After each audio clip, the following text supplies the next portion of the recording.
Well, I have 3 children. Olivia is now 16, Britton's 15, and Boston, he just turned 10, June 1st. So we homeschool. So we're a tight-knit family. Right. We also have 2 Colombians that live with us. So Tali's been with us for a little over 6 years now. She's actually about to graduate from UNT. And then Malou's been with us for 4 years now. Malou's been with us for 4 years now, and she's in her 3rd year at UNT right now as well. And how did they end up living with you? Well, so Tali we started off with the au pair program, and she's from Colombia. And so we met her through the au pair program. The au pair program is only for 2 years. Their visa will only allow them to stay for 2 years. Just fell in love with her. She became part of our family. So she actually helped sync us up with Malou, and because she was going to have to go back to Colombia. So she synced us up with Malou. Malou became our au pair. Tali went back to Colombia, was able to get her student visa, and came back. Good for her. And Malou did the same thing. Malou had already been in the country for a year. So after a year, she went back to Colombia, worked on getting her student visa, got her student visa, and was able to come back. And now they've been with us for quite some time more, going to school. You're an amazing couple. Your partner is David Beckett. Yeah, so Dave and I have been working together for about 8 years. I've owned the company now for 21 years. Okay. Yeah. And how did you end up out here in Fairview? Kind of a long story, but I originally started my business on the west side of town. So, Keller, Roanoke, South Lake, all the way up through Denton. And then my wife kept telling me about this place called Frisco. And so we checked out Frisco, and I started building a couple of homes over there, and ran into a developer that said he had some more of estate style lots out in this place called Fairview. And I was like, never heard of it? No, never heard of it. Yeah. And so I said, well, let's drive out there and show me around a little bit. And so he brought me out to Tranquility Farms, and showed me what they had going out there and the 1 acre lots that they had available. And so ended up building a house there in Tranquility Farms. And from that and through that, actually moved here personally. We lived in Tranquility Farms for about 3.5 years, and built a bunch of homes in Tranquility Farms. And, just kind of all around this area, as you start building and people see what you do, it tends to spring up more growth. That was going to be one of my questions. I don't see you doing a lot of online advertising. You must be pretty much word of mouth. Yeah, it pretty much is. I mean, we don't do a whole lot of social media stuff.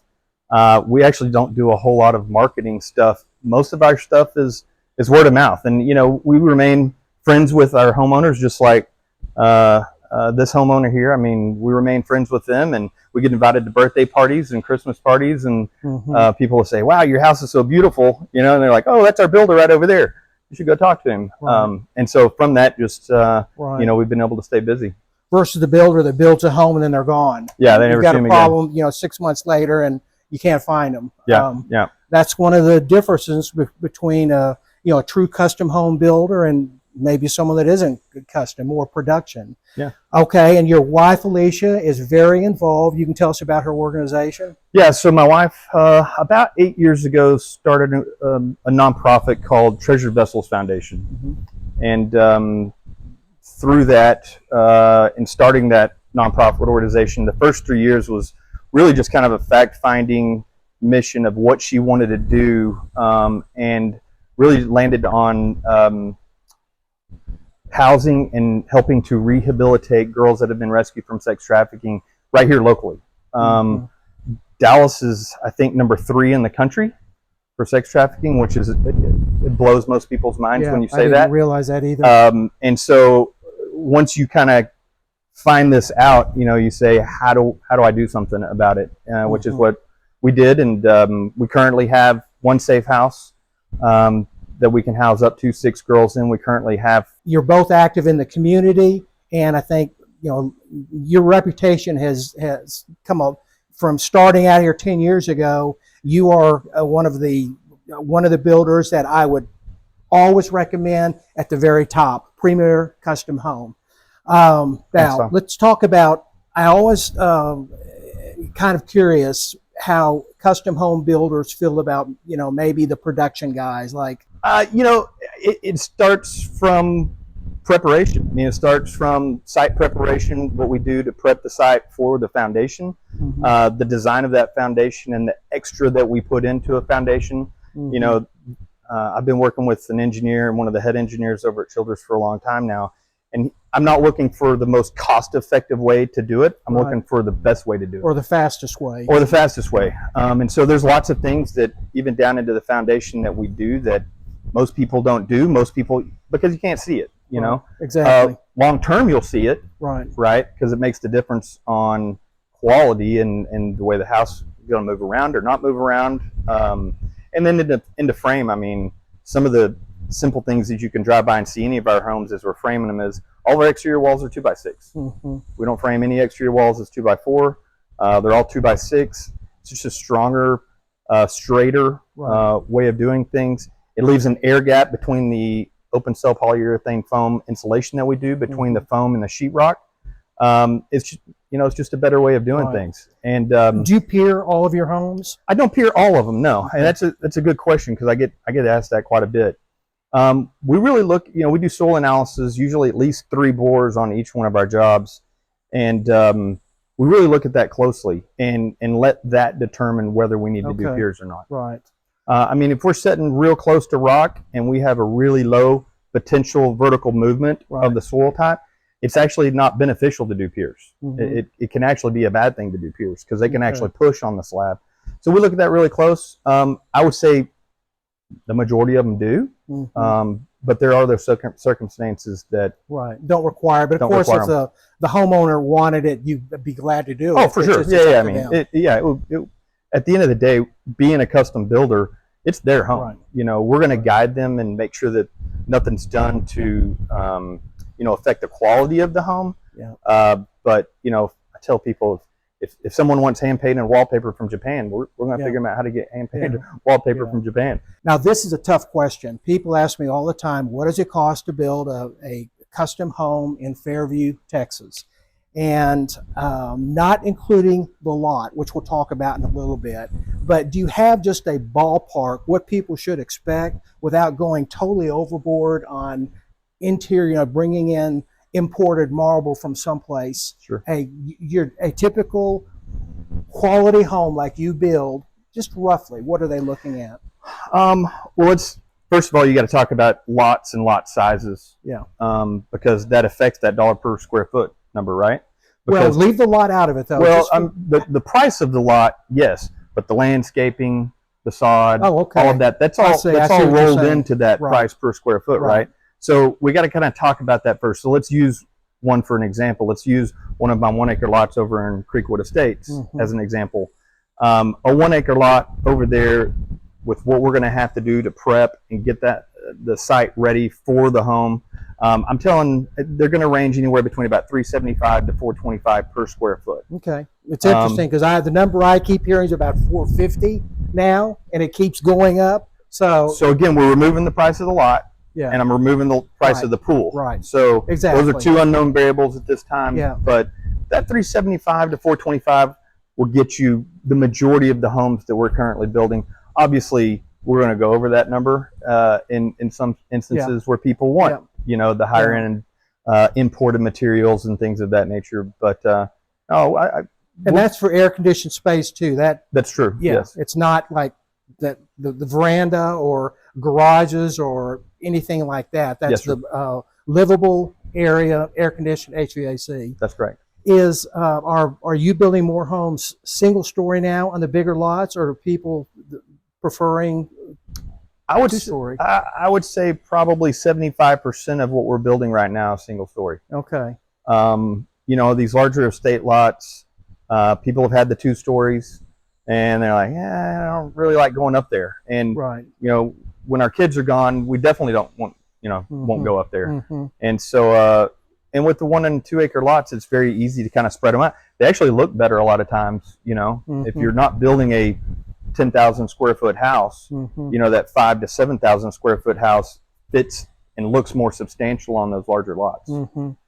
Now we're, as I mentioned, we're in Kingdom Estates right now, and you'll be, as I'm talking, you'll be seeing the aerial on this. Tell me about Kingdom Estates. How long did it take for you to develop it? How many homes have you built in here? And obviously, you built all the homes. So all these homes you're looking at right now, Brandon built.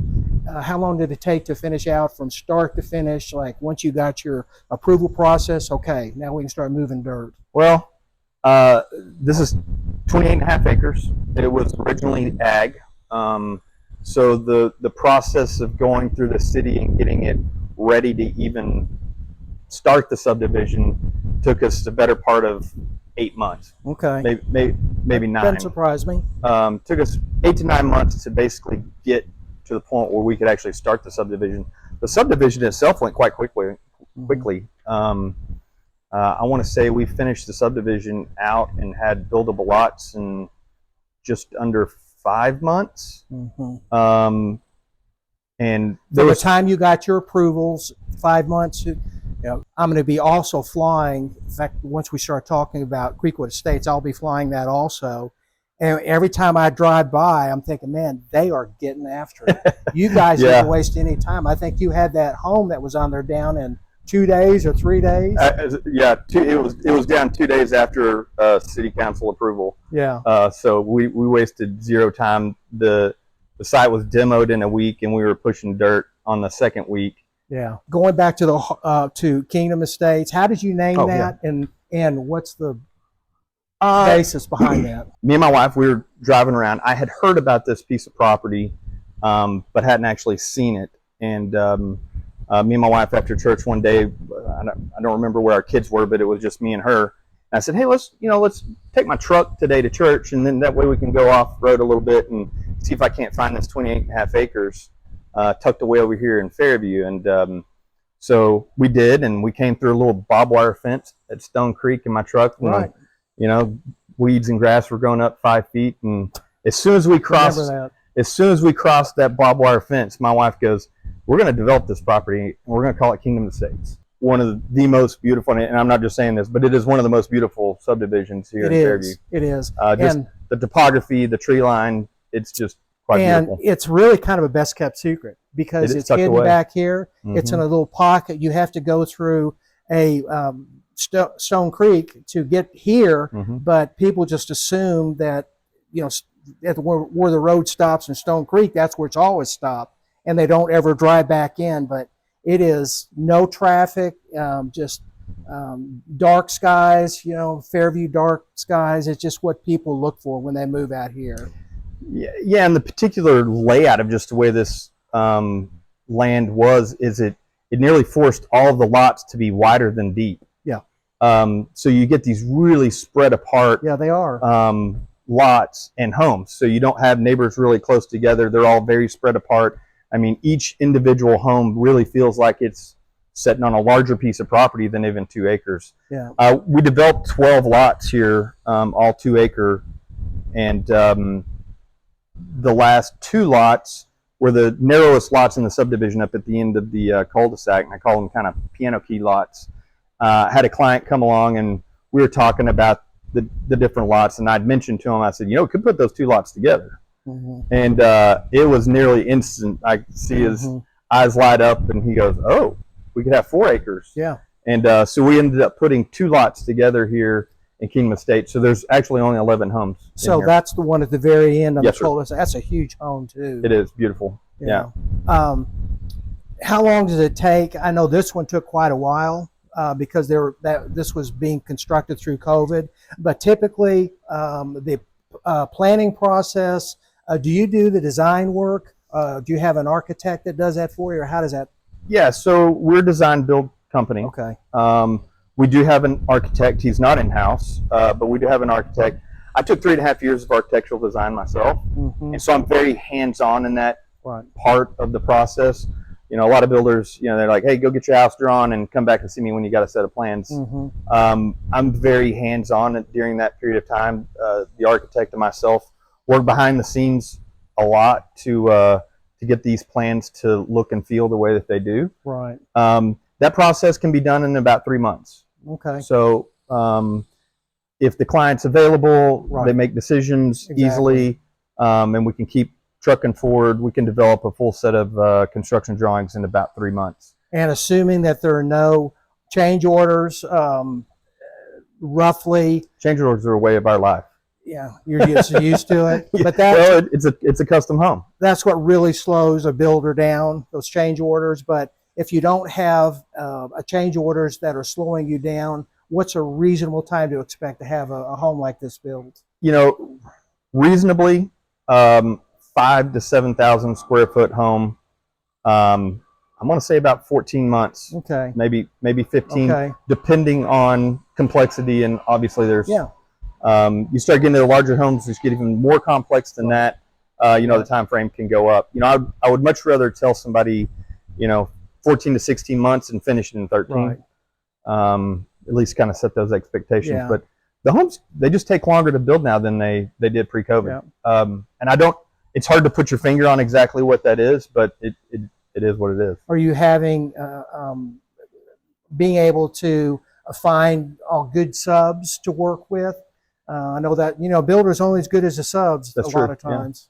Yeah. You know, what's interesting is a lot of the guys that I work with today are the guys that I was working with 3, 5, 8 years ago. It says a lot for how you run. They know they're going to get paid when they work for you. You know, we cut checks to them every Friday, and if they need to decide who to go work for, they come to work for us because they know they're getting a check on Friday. Yeah.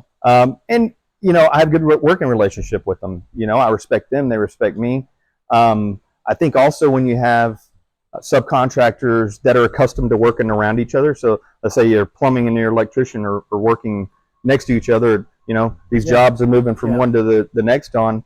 They get to be friends, right? So they're not tearing up. So their other, you know, the plumber's not tearing up the electrical guy's stuff just because it's in their way. Exactly. You know, they have each other's phone number rather than calling me or one of my superintendents. You know, they'll call each other and they'll have it fixed by the time we even see what's going on. So I wouldn't say that it's hard to find the subcontractors needed to build the homes that we build because we've already got them in place. Okay.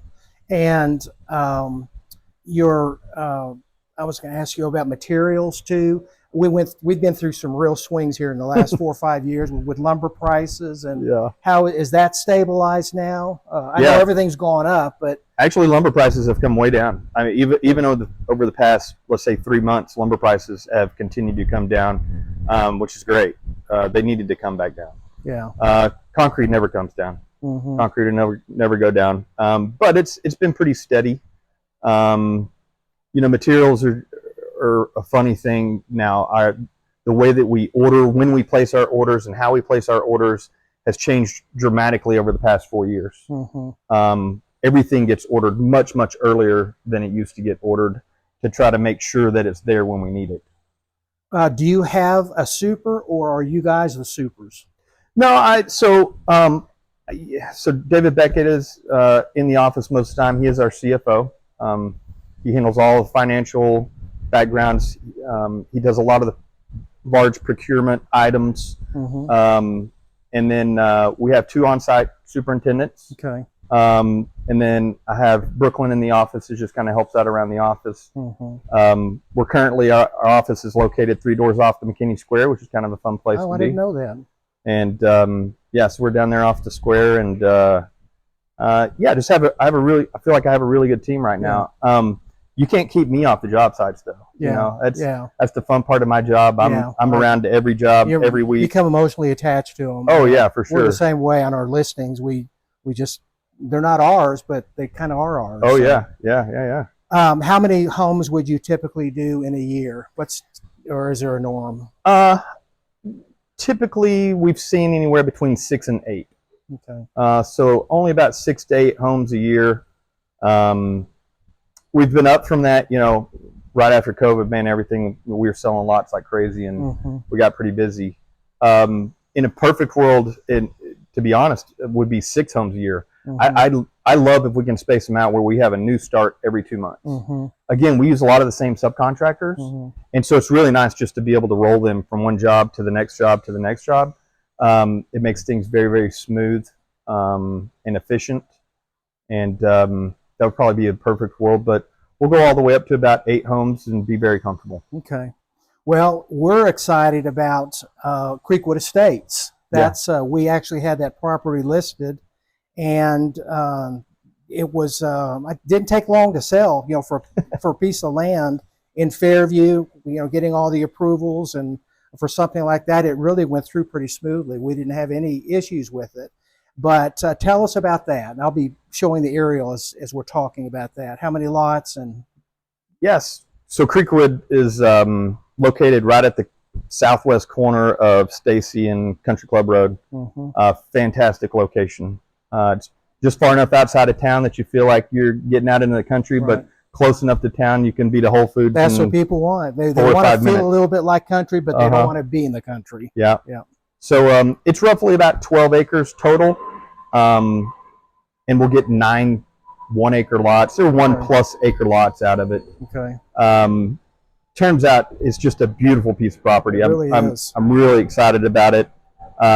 Really didn't, you know, you see stuff in plan, and I'm pretty good at visualizing from a set of plans and 3-dimensionally how it's going to look and feel. But it's really come together where it's got the curvature of the street coming in is just really, it feels very comfortable and curves around. It's got some topography, so you kind of head up a hill a little bit, and then it curves and kind of comes back down this hill. And I've tried really, really hard to save a big specimen elm tree that's down right at the bottom next to the cul-de-sac, and the cul-de-sac kind of comes back up again. It's just it's a really pretty piece of property. If you're not from Texas, you don't realize how trees and hills are what people want. And people may laugh when we talk about hills down here, but you know, a lot of this area is just laser level flat. So when you get something with some topography, it's pretty special. So when have you had any nibbles on it yet? I mean, your sign just went up. Yeah, I feel pretty confident we're going to have our first contract signed on Monday. Great. And then I've got another client that I'd met with. They had to do some international travel. They get back next week. They want to set back down again. So may currently have 2 lots under contract here shortly. Yeah. And will that be gated, or it won't be gated? Or was that it's not even something that I'm going to try to do. Okay. Fairview has city ordinance in place where they don't even want solid fences. Yeah, exactly. And so to have a gate and a gated community in Fairview would be There's really the only one that I know of is on off Stacy Road, that like 4-home development. So any issues with the city as far as, you know, getting the approvals and permits? Wasn't there some in the very back, some drainage that had to be? Not really. I mean, it went way smoother than I ever could have hoped for. I mean, we got it done in 4 months. Yeah. From preliminary plat to final plat approval. That's light speed. I think that as people drive around and as you're flying the drone up and down through Kingdom Estates here, I think number one, you'll see, you can see the quality in the homes, even from the street. And you also see architecturally that all the homes are different. They are. One of my promises to my clients is I won't build the same home twice. So they're all one-offs. They're all one of a kinds. They all look different. That's actually part of our architectural control in Creekwood and in Kingdom Estates, is that there can't be 2 homes of similar architectural styles right next to each other. So before somebody buys a lot, they need to understand what's being built around them, because again, I don't want that repeated. I want different architectural styles to then flow throughout the subdivision and you know, make it what this one is today. Or just say, you know what, I'm gonna date the rate and marry the home, and when the rates come back down, we're gonna refi, and I'm not concerned about it right now. I've always said that when and it sounds almost counterintuitive, but the people that are buying the more expensive homes are the least concerned with interest rates. Because they are either paying cash, they're putting so much down that, you know, the banks, well, great, we'll just take it back if you can't make your payments. So it's interesting that you've kind of validated what I felt a lot of times. I would say that just our level of customer service, I always want it to be top notch. I want it to feel like the client has the ability to text or pick up the phone and have a conversation with me or one of my superintendents or you know, David, if they have financial questions or contractual questions, they have the ability that, you know, they're getting a response. Which is the number one complaint with people when they're building a home is I can't get my super whoever to call me back, and it's so frustrating. I think it's one of the most frustrating things across the board with any type of business, right? Is when you're sending emails to somebody or calling somebody and they're not responding. That just doesn't sit well with me. And so we make it a point where, you know, our goal is to respond same day, right? Sometimes that can't always happen, right? But by the next day, we will be responding. Things get very complex. You know, we build a lot of homes that have a lot of complexity to them: elevators, dry sauna, wet sauna, steam units. You know, all of the outdoor amenities. You know, the phantom screens, the Infratech heaters on the porches and patios, Lutron lighting, smart home technology, theater rooms. This theater room that we have in this house right here. I saw a picture of it. It's phenomenal. It's got 111 speakers in it. Wow. And the room is actually fully self-contained and detached from the home.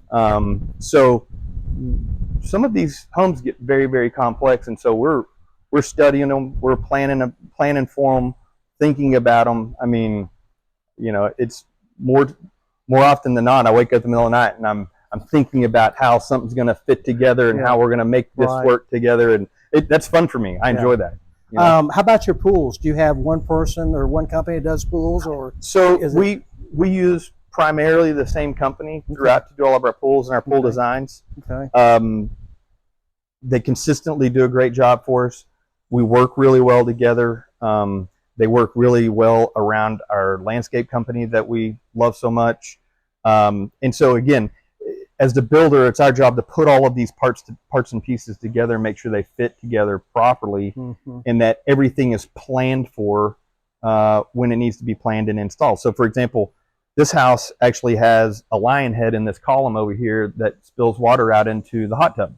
Oh, that's cool. Well, you know, that line had to go in there before this foundation was poured. Yeah. So this pool design and this home design had to come together, mesh together even before this foundation was poured. So it's things like that, you know, that's the fun stuff for us, but it's also the challenge, right?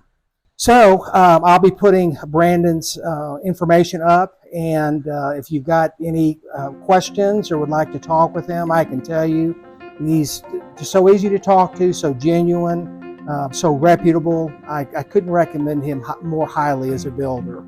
And thank you so much for spending time with me. Yeah, appreciate it. Thanks.